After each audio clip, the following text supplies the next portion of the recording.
Dear students, ఈరోజు మనం RRB exam ఎన్టీపీఎస్సికి సంబంధించినటువంటి పోటీ పరీక్షలకు ప్రిపేర్ అవుతున్నటువంటి విద్యార్థులకి ఇండియన్ హిస్టరీకి సంబంధించినటువంటి జనరల్ అవేర్నెస్ అంటే ప్రత్యేకంగా భారతదేశ చరిత్రకు సంబంధించినవి ఆ ఎగ్జామ్లో అంటే ఆర్ఆర్బి ఎన్టీపీసీలో ఏ విధంగా అడగటానికి అవకాశం ఉన్నది అనే విషయాన్ని హిస్టరీ అంటే చరిత్రకు సంబంధించినటువంటి టాపిక్ను గురించి మనం అధ్యయనం చేద్దాం. ఒక ముఖ్యమైన విషయం ఏంటంటే ఈ ఆర్ఆర్బి ఎన్టీపీసీకి కొన్ని లక్షల మంది ఉద్యోగానికి అప్లై చేసుకుంటారు. ఈ లక్షల మంది అప్లై చేసుకుంటున్నప్పుడు ఉండే పోస్టుల సంఖ్య అనేటటువంటిది చాలా తక్కువగా ఉంటుంది. ఎందుకంటే జాతీయ స్థాయిలో పోటీ ఉంటుంది కాబట్టి దాని తగ్గట్టుగానే అభ్యర్థుల సంఖ్య కూడా ఎక్కువగానే ఉంటుంది. అంటే దీన్ని ఎందుకు నేను చెప్తున్నానంటే ఈ ఎగ్జామ్లో ప్రతి బిట్టు కూడా చాలా ఇంపార్టెంట్. ఎందుకంటే మిగతా విద్యార్థుల కంటే ఒక మార్కు ఎక్కువ వస్తే మనకి ఉద్యోగం వస్తుంది ఒకటి. రెండో విషయం ఏంటంటే మిగతా విద్యార్థుల కంటే ఒక మార్కు ఎక్కువ వస్తే మళ్ళొక ఉపయోగం ఏంటంటే మనం కోరుకున్న చోట ఉద్యోగం వస్తుంది. ఉద్యోగం రావటం ఒక ఎత్తు అయితే అది మనం కోరుకున్న చోట ఉద్యోగం రావాలంటే మిగతా విద్యార్థులు అంటే ఉద్యోగం వచ్చిన విద్యార్థుల్లో కూడా మళ్ళీ ఉద్యోగం వచ్చిన విద్యార్థుల్లో కూడా మనకి ఎక్కువ మార్కులు ఉంటే మనం కోరుకున్న చోట మనకు అవసరానికి అనుగుణంగా ఉద్యోగం రావడానికి అవకాశం ఉంటుంది. అంటే ఆ మార్కుకి అంత ప్రాధాన్యత ఉన్నది. మనం పెట్టేటటువంటి ప్రతి బిట్టు ఆన్సరు అది రైట్ అయితే మన భవిష్యత్తును నిర్ణయించేటటువంటి విషయంగా మనకు ఉపయోగపడుతుంది. అదేవిధంగా ఒకవేళ మనకు ఒక మార్కు తక్కువైతే ఉద్యోగం రాకపోవచ్చు, ఇంకో మార్కు తక్కువైతే అసలు మనం కోరుకున్న చోట ఉద్యోగం కాదు, అసలు ఉద్యోగమే రాకుండా పోతుంది. అందుకని ప్రతి బిట్టుకి అది ఆ ఎగ్జామ్లో ఎన్టీపీసీకి సంబంధించినటువంటి ఎగ్జామ్లో హిస్టరీ అయినా పాలిటీ అయినా జాగ్రఫీ అయినా మ్యాథ్స్ అయినా రీజనింగ్ అయినా ఏదైనా కూడా ప్రతి బిట్టు కూడా చాలా ఇంపార్టెంట్ అయిన విషయం. దాన్ని దృష్టిలో పెట్టుకొని అసలు చరిత్రకు సంబంధించినటువంటి దాన్ని ఆ ఎగ్జామ్లో ఏ ప్రశ్నలు అడగటానికి అవకాశం ఉంటుందంటే టోటల్గా ఇండియన్ హిస్టరీకి సంబంధించినటువంటి 3 చరిత్రలు అంటే ఇండియన్ హిస్టరీకి సంబంధించిన 3 చరిత్రలు అంటే ఒకటి ప్రాచీన భారతదేశ చరిత్ర, 2 మధ్యయుగ భారతదేశ చరిత్ర, 3 ఆధునిక భారతదేశ చరిత్ర. ఈ 3 టాపిక్లకు సంబంధించినవి మనకి ఆర్ఆర్బి ఎన్టీపీసీలో అడగటానికి అవకాశం ఉంటుంది. అయితే ఇంకో ముఖ్యమైన విషయం ఏంటంటే మరి ఈ 3 హిస్టరీ అంటే ప్రాచీన భారతదేశ చరిత్ర, మధ్యయుగ భారతదేశ చరిత్ర, ఆధునిక భారతదేశ చరిత్రలో మళ్ళీ ఎక్కువగా ఏ చరిత్రను అడగటానికి అవకాశం ఉంటుంది అని మన ప్రశ్న వచ్చిందనుకోండి. అంటే ఇప్పుడు విద్యార్థులు ప్రిపేర్ అవుతున్న విద్యార్థులకి డౌట్ వచ్చిందనుకోండి, ఈ 3 చరిత్రల్లో ఎక్కువగా అడగటానికి అవకాశం ఉండేటటువంటి అంశం ఏందయ్యా అంటే ఆధునిక భారతదేశ చరిత్ర. ఆధునిక భారతదేశ చరిత్ర అనేటటువంటిది అడగటానికి ఎక్కువగా అవకాశం ఉంటుంది. ఆధునిక భారతదేశ చరిత్ర అంటే భారతదేశ స్వతంత్ర పోరాటానికి సంబంధించినటువంటి చరిత్రని అడగటానికి ఎక్కువగా అవకాశం ఉంటుంది.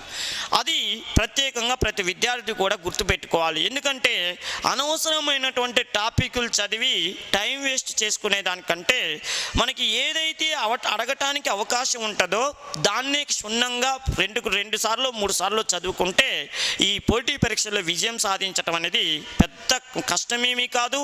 ఉద్యోగం వచ్చిన వాళ్ళంతా కూడా మహానుభావులు కాదు. అంటే ఒక ప్లాన్ ప్రకారంగా సులభమైనటువంటి పద్ధతిలో తెలివి గల విద్యార్థి ఎంపిక చేసుకునేటటువంటి పుస్తకాల మీద మన తెలివితేటలు ఆధారపడి ఉంటాయి. అదేవిధంగా ఏ టాపిక్ని ఎక్కువగా అడగటానికి స్కోప్ ఉంటుందనే విషయాన్ని అర్థం చేసుకొని మనం ప్రిపేర్ అయితే ఖచ్చితంగా ఆర్ఆర్బి ఎన్టీపీసీలో ఘన విజయం సాధించవచ్చు అనేటటువంటిది మనం గుర్తుంచుకోవాలి.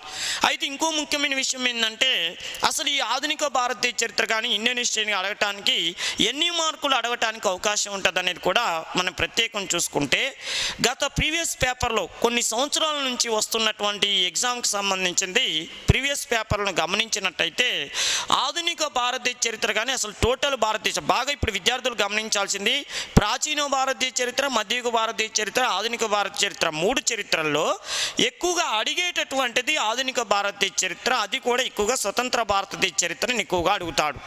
అయితే ఒక ముఖ్యమైన విషయం ఏంటంటే, ఈ చరిత్ర మొత్తాన్ని ఎన్ని బిట్లు అడగటానికి అవకాశం ఉంటుంది, ఎన్ని మార్కులు అని అంటే 3 నుంచి 5 మార్కుల వరకు మొత్తం ఇండియన్ హిస్టరీని అడగటానికి అవకాశం ఉంటుంది. 3 నుంచి 5 మార్కులు అడుగుతాడు. ఒకవేళ ఎక్కువగా అడగాలి, ఎందుకంటే ఖచ్చితంగా ఇంతే అడుగుతాను కాకుండా ఒకవేళ ఎక్కువ మార్కులు కనుక ఇండియన్ హిస్టరీని అడగాలనుకుంటే ఒకవేళ అడిగితే 3 నుంచి 8 ప్రశ్నలు అడగటానికి అవకాశం ఉంటుంది. అంటే ప్రతి విద్యార్థి ఈ 8 ప్రశ్నలు ఇండియన్ హిస్టరీ రావచ్చు ఖచ్చితంగా. ఒకవేళ ఎక్కువ అడిగితే 8 ప్రశ్నలు అడగటానికి అవకాశం ఉంటుందనే దాన్ని దృష్టిలో పెట్టుకోవాలి. అన్ని కూడా అడగడు, ఒకవేళ అడిగితే 8 ప్రశ్నలు అడుగుతాడనేటువంటి ఉద్దేశం దృష్టిలో పెట్టుకోవాలి. అదొకటి. ఇంకో విషయం ఏంటంటే 3 ప్రశ్నలు 5 ప్రశ్నలు 8 ప్రశ్నలు అనే కాదు, దానికి మ్యాచింగ్ అంటే ఒకవైపు 1 2 3 తర్వాత అటువైపు ఏబిసిడీలు అలా మ్యాచింగ్ చేసేటటువంటి అవకాశం వచ్చే బిట్లు ఎక్కువగా సివిల్స్ లాగా మ్యాచింగ్ బిట్లు అడిగేటటువంటి అవకాశం వస్తే ఒక్క బిట్టులో 4-5 ప్రశ్నల్ని దాంట్లో జోడిస్తాడు. కాబట్టి మనకి ఆ హిస్టరీ మీద పర్ఫెక్ట్ అవగాహన ఉంటేనే దాన్ని ఆన్సర్ చేసేటట్టుగా అడుగుతాడు. విద్యార్థులకి ఆలోచన రావచ్చు, 3 బిట్లు తర్వాత 2 బిట్లు లేకపోతే 5 బిట్ల కోసం ఇంత హిస్టరీ చదవటం అవసరం అనుకుంటే ఒక ముఖ్యమైన విషయం గమనించాల్సిందేంటి, ప్రతి బిట్టుకి నువ్వు ఎన్ని సమాధానాలు ఎత్తుకోవాలి, 4 నుంచి 5 ప్రశ్నలు సమాధానాలు ఎత్తుక్కుంటేనే ఆ ప్రశ్నకి నువ్వు ఆన్సర్ చేయగలుగుతావు. అంటే నువ్వు కష్టపడేది ఎక్కువ, ఆయన మార్కులు ఇచ్చేది తక్కువ. ఎలా అంటే ఇప్పుడు ఒక విషయం చూద్దాం మనం.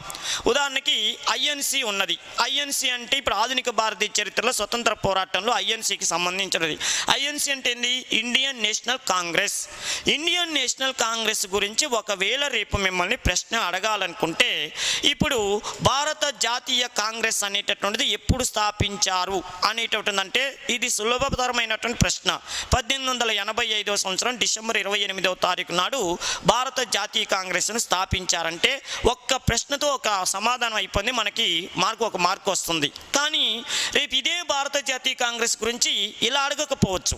ఒకవేళ అడిగితే భారత జాతీయ కాంగ్రెస్ను స్థాపించింది ఎవరు అంటాడంటే ఈ టాపిక్ మీద ఏం క్వశ్చన్స్ అడగవచ్చు అని అంటే భారత జాతీయ కాంగ్రెస్ను స్థాపించింది ఏ డేటు, లేకపోతే ఈ క్రింది సంస్థల్లో ఏ సంస్థని రక్షణ కవాట సిద్ధాంతం అని పిలుస్తారంటాడు. అంటే భారత జాతీయ కాంగ్రెస్ ఏర్పాటుని రక్షణ కవాట సిద్ధాంతం అనే పేరుతో పిలుస్తారంటాడు.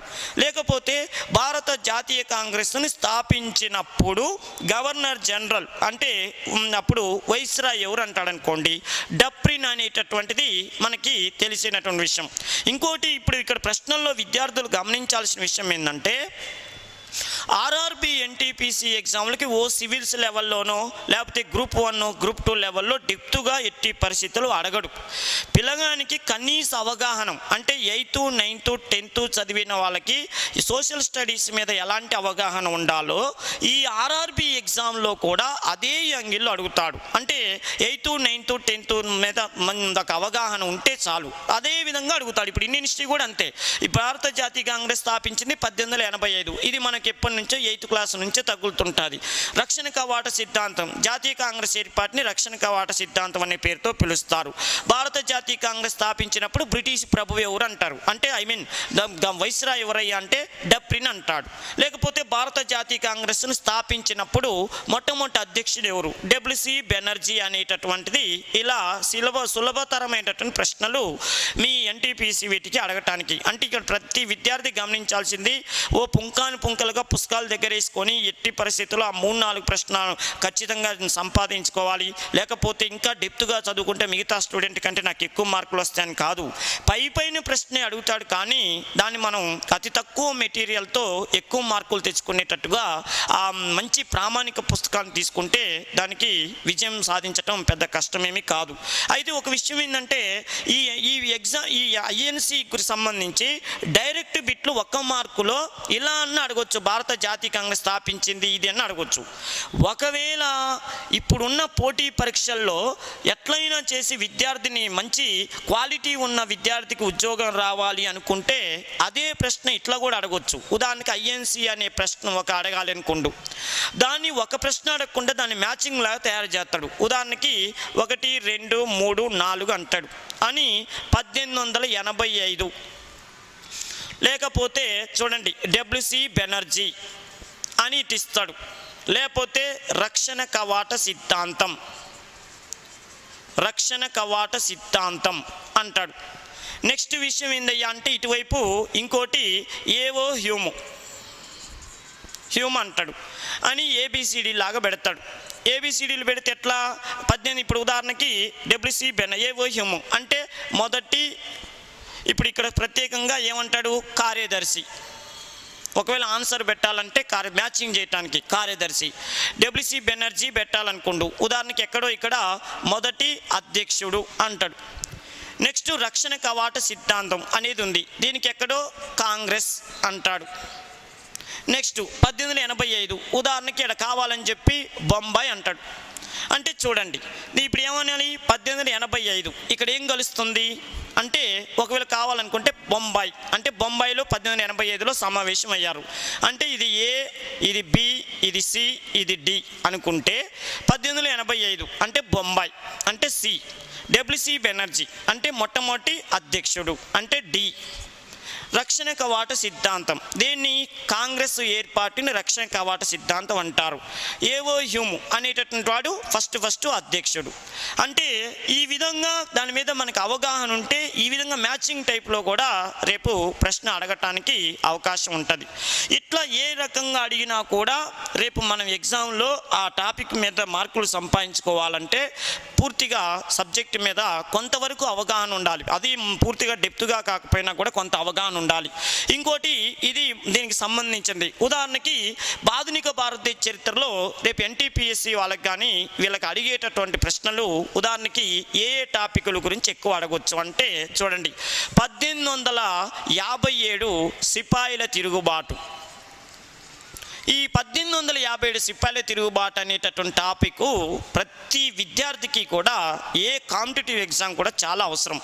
ఎందుకంటే ఇప్పుడు మీరు కూడా ఆర్ఆర్బి ఎన్టీపీసీ ప్రిపేర్ అవుతున్న వాళ్ళకి ఆధునిక భారతదేశ చరిత్రలో వాళ్ళు అడగటానికి ఎక్కువగా ఆస్కారం ఉండేటటువంటి టాపిక్ ఏంటంటే 1857 సిపాయిల తిరుగుబాటు అడగటానికి అవకాశం ఉంటుంది. ఇది స్కూల్ లెవెల్లోనే 8th, 9th, 10th లెవెల్లోనే విద్యార్థులకి ఎక్కువగా టచ్లో ఉన్నటువంటి టాపిక్. అదేవిధంగా ఇప్పుడు మీరు కూడా దీని మీద ఒక అంటే అప్పట్లో చదువుకున్న దాన్ని మళ్ళీ ఒకసారి అవగాహన చేసుకుంటే కనీసం ఖచ్చితంగా నేను ఇందాక చెప్పాను కదా ఈ ఎగ్జామ్లో మిమ్మల్ని ఇండియన్ హిస్టరీకి సంబంధించి 3 నుంచి 5 మహా అంటే 8 ప్రశ్నలు అడగటానికి అవకాశం ఉంటుంది అనుకుంటే ఆ 5 ప్రశ్నలైనా ఎన్ని ప్రశ్నలైనా ఖచ్చితంగా ఎగ్జామ్ పేపర్ తయారు చేసేవాళ్ళు ఏ టాపిక్ గురించి అడగటానికి అవకాశం ఉందయ్యా అంటే 1857 సిపాయిల తిరుగుబాటు గురించి అడగటానికి అవకాశం ఉన్నది. అంటే ఖచ్చితంగా అడిగే టాపిక్లో ఈ టాపిక్ ఒకవేళ అడగాలనుకుంటే 3 ప్రశ్నే అడగాలనుకుంటే ఆ 3 ప్రశ్నల్లో ఒక ప్రశ్న ఈ టాపిక్ గురించి ఖచ్చితంగా ఉంటుంది. అంటే ఆ పాఠానికి ఉన్నటువంటి వాల్యూ అలాంటిది. మరి రేపు అడుగుతాడు దీని మీద ఏం ప్రశ్న అడగటానికి అవకాశం ఉంటుంది అంటే 1857 సిపాయిల తిరుగుబాటు మొట్టమొదటిసారిగా ఎక్కడ స్టార్ట్ అయింది అంటాడు. అంటే 1857 మీరట్ అనేటటువంటి ప్రాంతంలో స్టార్ట్ అయింది. మీరట్ అనే ప్రాంతంలో 1857 సిపాయిల తిరుగుబాటు స్టార్ట్ అయింది. లేకపోతే అదొకటి. నెక్స్ట్ 1857 సిపాయిల తిరుగుబాటు సమయంలో మొఘలు చక్రవర్తి ఎవరు అంటాడు అంటే 2వ బహదూర్ షా. మొఘలు చక్రవర్తి అనేటటువంటి వాడు 2వ బహదూర్ షా అనేటటువంటి వాడు ఈ సిపాయిల తిరుగుబాటు సమయంలో మొఘలు చక్రవర్తి. నెక్స్ట్ 1857 సిపాయిల తిరుగుబాటు సమయంలో కాన్పూర్లో తిరుగుబాటు నాయకుడు ఎవరు అని ప్రశ్న అడిగితే 1857 సిపాయిల తిరుగుబాటులో కాన్పూర్లో సిపాయిల తిరుగుబాటు నాయకుడు నానా సాహెబ్ అనేటటువంటి వాడు. ఇలా సింపుల్గా అడుగుతాడు. వీటి మీద మనం అవగాహన పెట్టుకుంటే చాలు. నెక్స్ట్ చూడండి 1857 సిపాయిల తిరుగుబాటు జరుగుతున్నప్పుడు బ్రిటిష్ గవర్నర్ జనరల్ ఎవరు అంటాడు అంటే లార్డ్ కానింగ్ అనేటటువంటి వాడు సిపాయిల తిరుగుబాటు అప్పుడు జరుగుతున్నప్పుడు బ్రిటిష్ గవర్నర్ జనరల్. నెక్స్ట్ 1857 సిపాయిల తిరుగుబాటులో పాల్గొన్న ఝాన్సీ లక్ష్మీబాయి తిరుగుబాటును అణిచివేసిన బ్రిటిషు సైన్యాధికారి ఎవరు అంటాడు అంటే సర్ హ్యూరోస్ అనేటటువంటి వాడు సిపాయిల తిరుగుబాటులో ఝాన్సీ లక్ష్మీబాయి తిరుగుబాటును అణిచివేసినటువంటి వాడు సర్ హ్యూరోస్. అర్థమైందమ్మా? ప్రత్యేకంగా ఇంత చిన్న చిన్న సింపుల్ బిట్లు అడుగుతాడు మిమ్మల్ని ఎగ్జామ్లో. సిపాయిల తిరుగుబాటు మీరట్లో స్టార్ట్ అయింది. రెండో బహదూర్ షా ఆనాటి మొఘల్ చక్రవర్తి, కాన్పూర్లో నానా సాహెబ్ అనేటటువంటి వాడు సిపాయిల తిరుగుబాటు నాయకత్వం వహించాడు. లార్డ్ కానింగ్ సిపాయిల తిరుగుబాటు జరుగుతున్నప్పుడు గవర్నర్ జనరల్గా ఉన్నాడు. సర్ హ్యూరోస్ ఝాన్సీ లక్ష్మీబాయి తిరుగుబాటును అణిచివేశాడు. ఇట్లా ఈ టాపిక్ మీద అడగటానికి అవకాశం ఉంటుంది. అదే ఇదే టాపిక్ మీద ఇంకా ఏమన్నా ప్రశ్న అడగటానికి అవకాశం ఉంటుంది అంటే చూడండి, ప్రత్యేకంగా ఈ సిపాయిల తిరుగుబాటు జరిగిన తర్వాత భారతదేశ ప్రభుత్వంలో జరిగిన మార్పు ఏందంటాడు. అంటే ప్రత్యేకంగా మనం ఏం గుర్తుపెట్టుకోవాలి? ఈస్ట్ ఇండియా కంపెనీ పరిపాలన రద్దయి బ్రిటిష్ పార్లమెంటు పరిపాలన ప్రారంభమైంది. భారతదేశంలో ఈస్ట్ ఇండియా కంపెనీ పరిపాలన రద్దయి బ్రిటిష్ పార్లమెంటు పరిపాలన స్టార్ట్ అయింది. ఏ యుద్ధం తర్వాత అంటే సిపాయిల తిరుగుబాటు తర్వాత. ఇది ప్రత్యేకంగా గుర్తుపెట్టుకోవాలి. ఇట్లా ఈ టాపిక్. అదేవిధంగా ఇంకో టాపిక్, ఉదాహరణకి ఈ సిపాయిల తిరుగుబాటు గురించి చెప్పినాం. ఉదాహరణకి స్వతంత్ర పోరాటంలో గాంధీ యుగం ఉంది. గాంధీ యుగం గురించి కూడా అడగటానికి అవకాశం ఉంటుంది ఎక్కువగా ప్రశ్న. అంటే ఇందాక నేను చెప్పానుగా 3 నుంచి 8 ప్రశ్నల్లో లేదా 3 నుంచి 5 ప్రశ్నల్లో సిపాయిల తిరుగుబాటు ఎంత ఇంపార్టెంటో గాంధీ యుగం గురించి అంత ఇంపార్టెంట్. ఉదాహరణకి రేపు పరీక్షలో అడుగుతాడు, మహాత్మా గాంధీ దండి యాత్రను ఎక్కడి నుంచి చేపట్టాడు అంటాడు. మహాత్మా గాంధీ దండి యాత్ర అంటే ఏంది? ఉప్పు సత్యాగ్రహ ఉద్యమం. ఉప్పు సత్యాగ్రహ ఉద్యమం ఎక్కడి నుంచి చేపట్టాడు అంటాడు. అంటే సబర్మతి ఆశ్రమం నుంచి మొదలుపెట్టాడు. Simple bit. అదేవిధంగా మహాత్మా గాంధీ భారతదేశంలో చేపట్టిన మొట్టమొదటి సత్యాగ్రహం ఏదంటాడు అంటే చంపారన్, బీహార్ ప్రాంతంలో చంపారన్. ఇలాంటి బిట్లు మిమ్మల్ని అడగటానికి అవకాశం ఉంటుంది. భారతదేశంలో మహాత్మా గాంధీ చేపట్టిన మొట్టమొదటి పోరాటం చంపారన్. లేకపోతే ఇంకో ప్రశ్న అడగొచ్చు, హంటర్ కమిటీని ఎందుకు వేశారంటాడు. అంటే హంటర్ కమిటీని 1919లో బ్రిటిష్ ప్రభుత్వం వేసింది. ఎందుకు? జలియన్ వాలాబాగ్ సంఘటన మీద వేసిందే హంటర్ కమిటీ. చూడండి, ఇట్లా అడుగుతాడు. నెక్స్ట్ ఇంకోటి, మహాత్మా గాంధీ చేపట్టిన పెద్ద ఉద్యమాల్లో, దేశం మొత్తం మీద చేపట్టిన ఉద్యమాల్లో మొదటి ఉద్యమం ఏంటంటాడు అంటే సహాయ నిరాకరణ ఉద్యమం. ఇది ప్రత్యేకంగా మీరు గుర్తుపెట్టుకోవాల్సినటువంటి విషయం. ఇది మనకి మహాత్మా గాంధీ యుగానికి సంబంధించింది. అంటే ఇప్పుడు విద్యార్థులు అవగాహన చేసుకోవాల్సింది ఏంటి? ఆధునిక భారతీయ చరిత్ర మీద minimum knowledge 8th, 9th, 10th అవగాహన ఉంటే చాలనేది గుర్తుపెట్టుకోండి ఒకటి. రెండోది ఏంటి? 1850 సిపాయిల తిరుగుబాటు ఒకటి కొద్దిగా చూసుకోవాలి. గాంధీ యుగానికి సంబంధించింది ఒకటి. ఈ రెండు గుర్తుపెట్టుకుంటే ఆ టాపిక్లో ప్రత్యేకంగా చరిత్ర సబ్జెక్ట్ మీద ఆయన ఎన్ని ప్రశ్నలు ఇచ్చినా కూడా మనం ఆన్సర్ చేయడానికి అవకాశం ఉంటుంది. ఇది మనం గుర్తుపెట్టుకోవాల్సింది.